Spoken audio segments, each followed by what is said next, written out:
Hello guys, welcome to this new video on how to quit drugs and stop abusing drugs. So what I've got here are some tips on how to best do this, 10 steps on how to stop using drugs. Okay, so let's start. Number one is don't buy them. Don't buy the drugs. So the first thing is don't actually perform the action of going to buy them. Do not purchase the drugs because the largest mental problem that's keeping you attached to the drugs is that you go out and either buy them from a store, a pharmacy, or a dealer, or wherever that you usually perform the action of walking there, driving there, or actually going there to buy them.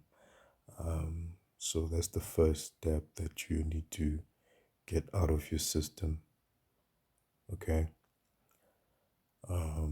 Once you detach from the action that you've made into a habitual action, that habit that's formed over time can stop.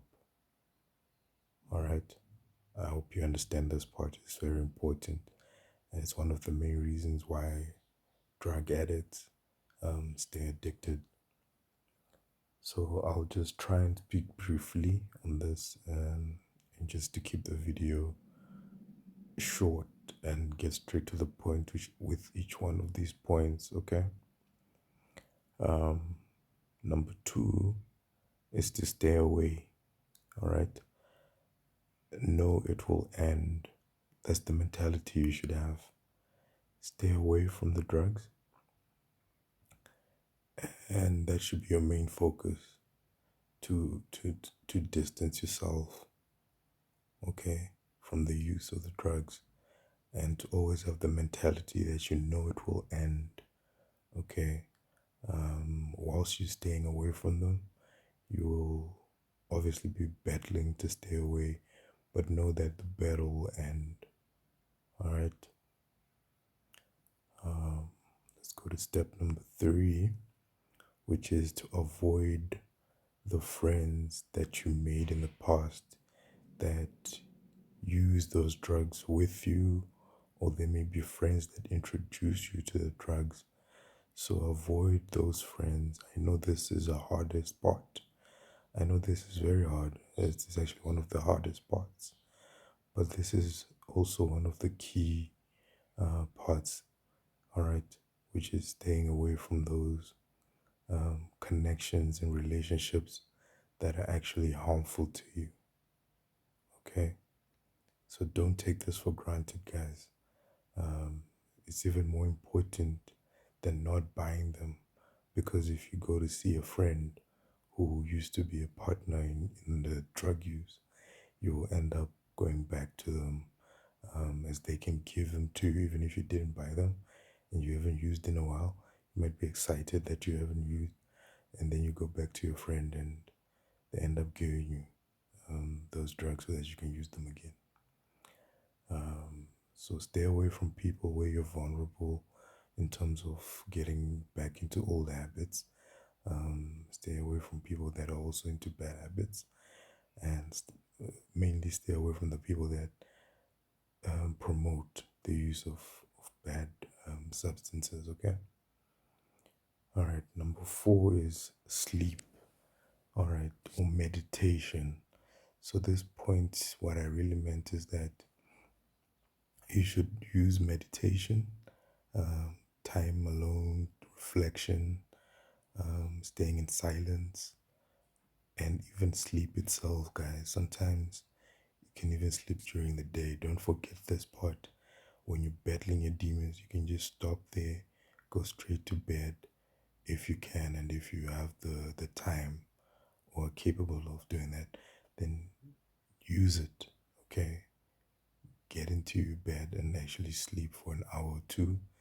It not only refreshes you and gives you the mental capacity to strengthen your will, so you can fight the battle on even better, but it also just takes away the problem of having to deal with your mind, okay, at that time.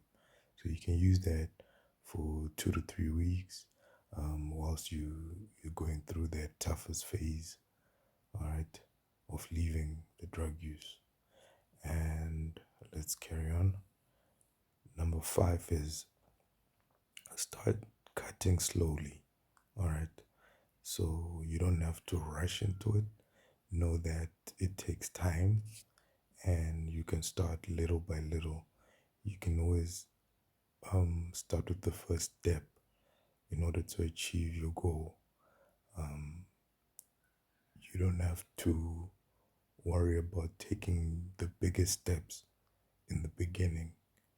If you can't take the biggest steps in the beginning, then start slow. Start by minimizing um, the drug use. Start by cutting little by little of the dosages that you normally take, and over time, try to get down to very low levels where you can start to see some hope of actually letting go and stopping completely. Okay. Number 6 is go to rehab. Of course, that's the biggest step, guys. Just get yourself into rehab. Once again, if you can and you have the resources, go to rehab. It's going to be very helpful to have all those doctors, medical professionals, and they can also give you other drugs, in terms of medicinal drugs, that helps to for you to stop, and that can also help you with your health. You need to get your health checked out, and you can also stop doing the drugs, um, by having something which can end your craving or which can reduce your cravings. They can give you pills and medicines for that. So go to rehab, seek professional help, seek help from those that are in the field, in the industry, and they can help you out. It's very helpful, guys. This is one of the biggest points I need to make here. If you can go to rehab, definitely do that. If you can seek help from professionals, definitely use those resources, guys. That's one of the biggest helpful factors, okay? Number 7 is leading to that point of seeking help. I sort of combine the two, where it's not really all about just rehab, but also other resources that you can have, other professionals. It could be a church group, it could be a psychologist, or anything like that, guys. Seek help, okay? Number 8, also related to seeking help, is coming out to your family and friends about your drug use, and also letting them know that you want to stop. They can help you out. Because they're the immediate environment. They're the people within your immediate environment, where they can help you once they understand what your triggers are, and once they understand what you're trying to do in your goals.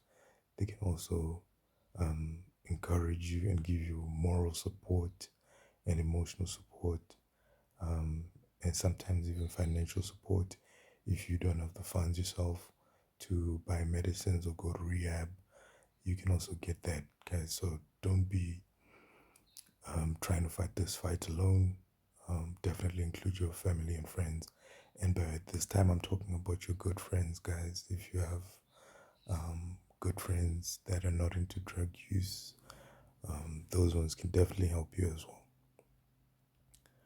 And then number 9 is be grateful, guys. At the end of the day, just remember that you got family and friends that are willing to help you out, willing to support you.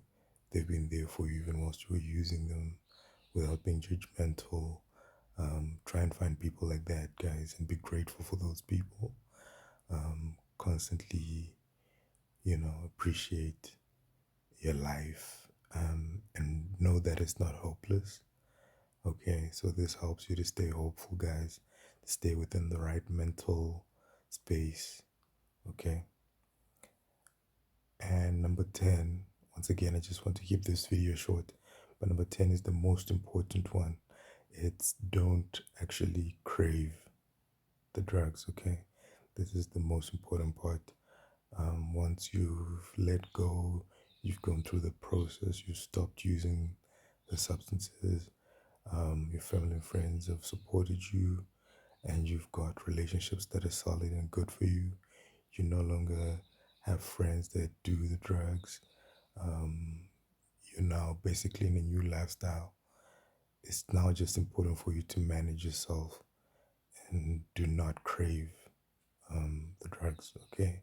This is very important so that you don't go back um, and feel tempted and want to obviously get triggered and start using again. So, the most important thing after all of it is basically don't crave it, because you always remember how it felt to be on it, how it felt what you were using, some of the connections with people that you had may have been the addictive triggers. So don't go back into that mental space. Stay in the new mental space where you got good family and friends around you. You're grateful for your life. You've sought help and you've gone through the process. It's been a long process. You started with small steps until you finally stopped. So now it's just important to take the biggest step and do the most important thing of all, which is to not, don't crave, okay? To not crave the old habits. All right, guys, that's it.